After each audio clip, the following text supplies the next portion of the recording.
You bet my Wookiee. First, I want to say congratulations on the Emmy nomination. Thank you. I'm very excited. Yeah. Yeah. What was it like getting the call for that when you heard? It was actually an email I heard from an agent. I was like, huh? And then I got another email from the head of Warner Brothers. I mean, the head of Fox. Wrong show. Cut. The head of Fox. I'm sorry. So many nominations, about this, and I was like, whoa. So that was very cool. From Peter Rice. I thought that was a very cool email. So I was like, wow, okay. And the fact that it was all ensemble, we all got nominated together. That was even greater. Oh, that's awesome. Right now, you got Panthro, and you have Roadblock. Oh, Roadblock. Yeah, and then, good job. With the Cleveland Show, which do you prefer doing? Playing like the hero character, or more the comedy? Oh man, it's I kind of like doing both, but I love doing the comedy. Mostly, I love doing the comedy, I would say. Yeah. But I love playing that action, like those action heroes too, because you get to yell on the mic and just kind of just go rah, and just boom, bam, and pretend to get hit and then pretend to hit. It's just it's fun both ways.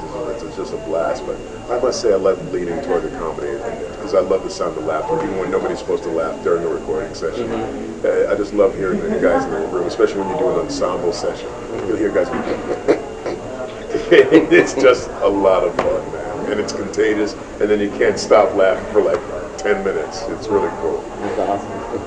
With the Cleveland Show and enjoying doing the comedy, how much is improvised when you're doing the character? Like, how do everything you say is directly on the page, or they give you a lot of leeway? No, a lot of it is pretty much scripted. Those guys Okay. are brilliant writers. You have Aaron Lee, Asim Batra, Kirk Butler. I mean, these guys are phenomenal. They're really amazing writers. And of course, Rich Appel and Mike Henry and Seth, MacFarlane.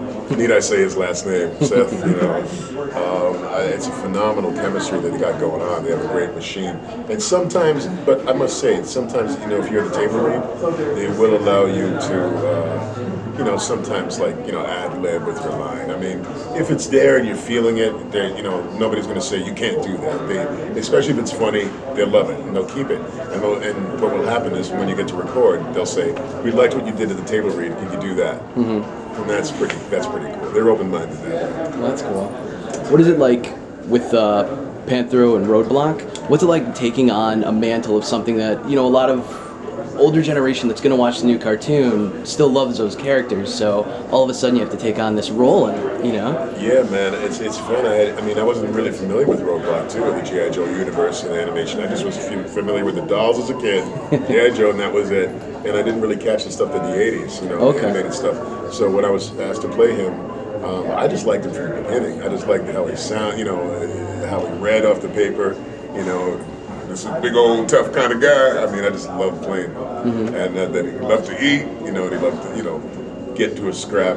And he was just laid back and he loved listening to rock music at the same time. I just liked playing that guy. So, the reaction from folks have just been so positive, Yeah. I love that. And Panthro, that's another ball of wax. I cannot believe the reaction I'm getting so far. It hasn't even aired yet, so. But, just to wrap it up, it's very cool to watch. It's very cool because now we have a new generation of children who's going to get to enjoy that. Yeah. So that's fulfilling. Yeah. No, you're great as both characters. Thank you, man. Thank you. Thank you so much. Thanks, man. Thanks a lot, man. Thanks, my guy. Thank you, man.